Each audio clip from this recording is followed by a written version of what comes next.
Autism Awareness Month wrapped up at Landmark Cinemas in St. Catharines today with the premiere of Inspiring Potential.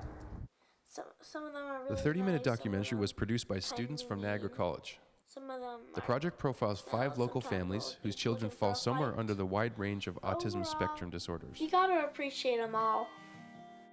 It's a very honest film, and that's what we were trying to accomplish with this movie, was to go a little bit deeper into the lives of families who are touched by autism. So, you do hear about the real challenges that families do often face, but I think the film also has a great balance, and that it focuses on the potential of the children as well, and the potential of the families, and that together they can achieve anything, and with the proper supports, they can just accomplish anything they set their minds to. So it's really a great film to showcase the struggles, but also the triumphs.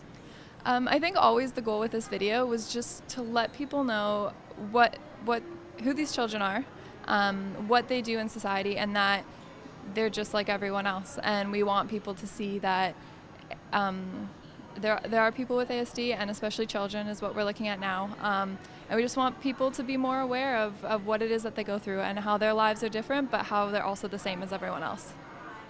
As if getting the documentary completed wasn't enough, organizers were able to partner with Landmark Cinemas to debut the film in front of over 200 local supporters of Autism Ontario. So we asked them if they might be willing to perhaps sponsor the event so that we could show this in an actual theater, in a cinema, and they were great. They jumped right on board and said, absolutely, we will. So we're here today. They've been fantastic. They've given us one of their largest theaters so that we can host this premiere screening and have everybody come out. And it's been great. The reception from the community has been wonderful. I was expecting 30 people, like us and the families, in a theater with some popcorn.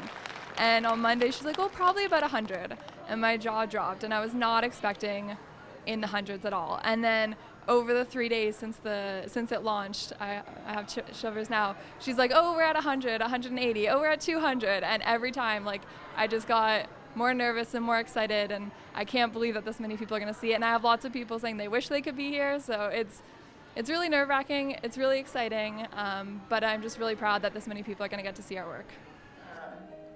Today's screening was the first opportunity for the 5 families to get a look at the finished product. It was just a wonderful film, so heartfelt, and it was just great to see all the families that participated, the final product, and just wonderful. We're speechless, and I'm glad we brought the Kleenex. We figured that ahead of time, and they just did such a great job.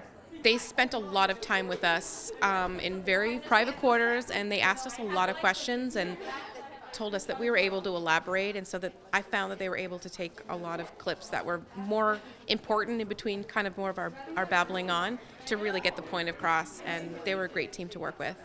The original concept called for a finished project of somewhere in the area of 5 minutes, but it was the enthusiasm of the Niagara College students that helped make the project evolve into something bigger.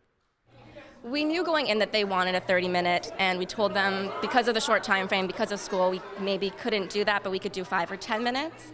And then when we actually got to the families' houses and we heard their stories and we heard what they wanted to tell everyone, we kind of decided that just in the editing process, we realized that there's so much to say, we don't want to cut that from them. And it was such a good story. I think it was good content, so that really I don't think it was too long at all. How much creative freedom were you given with this project? We were actually given a lot. We worked with them, but most of it was actually probably us, but we worked with them with it, but they relied on us to actually do the creative part of it, which was great though, because I don't think you get that opportunity all the time. So we were lucky in that way that they were able to trust us to do that. You can view the documentary online at autismontario.com/Niagara. For The Source, I'm Andrew Thompson.